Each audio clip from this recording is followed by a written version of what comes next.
This is Create2Game, where we connect creators and gaming. I'm Moogli, and I'll catch you up on this week's gaming news. Blizzard revealed a new class in Diablo 4 that will be out with the game's expansion this fall called Spiritborn.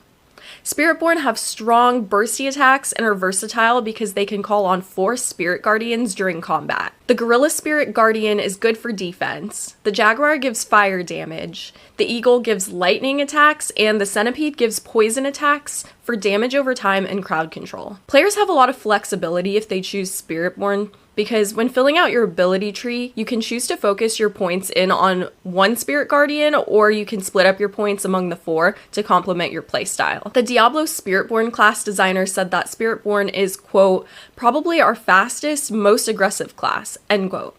And I would have to agree based on the gameplay footage that I've seen so far. Let me know if you're interested in trying out this new class. People have been having trouble with YouTube's copyright claims on music, including animator and comic book artist Tracy J. Butler. Butler is known for their YouTube pilot Lackadaisy and recently posted on X, quote, getting multiple copyright claims on music that's very much in the public domain, even for our own cover of said music. It's maddening. We want to shine a light on historical music and Lackadaisy, but it's made near impossible by how broken this is, at Team YouTube, end quote. While this might not seem like a huge deal right off the bat, indie artists and animators who premiere their content solely on YouTube rely on monetization, especially during the first day or so that their videos are uploaded, so copyright strikes have a huge negative impact on if these artists can even continue to create more content. Apparently, YouTube responded to Butler's concerns with 2 automated messages before getting what sounded like an actual human-issued reply. On top of everything, the real issue here of automated responses is that they can't solve every issue. I'm a huge advocate for having a live person you can contact if you have any questions, because not every issue can be solved using AI, and it's genuinely frustrating if you can't contact somebody for a mistake that's not very common. For all of you Crash Bandicoot fans out there, it was recently revealed that a Crash Bandicoot 5 game was in the works but has since been cancelled. Concept artist Nicholas Cole shared on social media that the 3-year project he was currently working on, codenamed Project Dragon, had been cancelled. When someone responded asking if this was actually a Spyro game, Cole wrote, quote, it is not Spyro, but someday folks will hear about the Crash 5 that never was, and it's gonna break hearts, end quote. It's definitely breaking my heart because I lived off of the Crash games growing up. At least the first 3 games are remastered for Switch, so we always have that. YouTubers MrBeast and Mark Rober used their platform for good and led an initiative that ultimately removed more than 34 million pounds of trash from the ocean. The duo started their nonprofit, Team Seas, in 2021 with the goal of raising $30 million to remove 30 million pounds of trash from the ocean. This was a partnership with Ocean Conservancy and the Ocean Cleanup.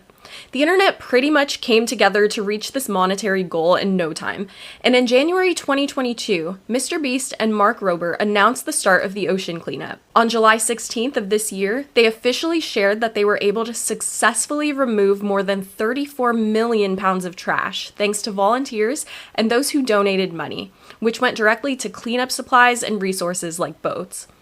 This is a great example of how people from around the world came together to do something good. We have a few upcoming releases this week. We have Crossover Roll for Initiative, which is coming to PC on July 23rd.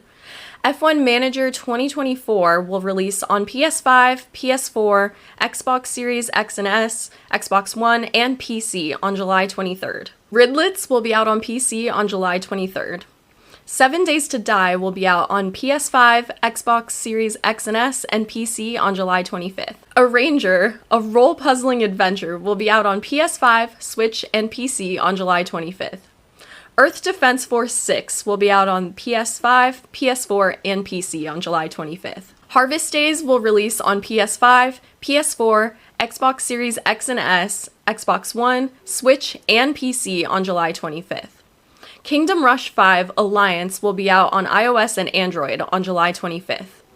Thrasher will be out on Quest and Apple Vision Pro on July 25th.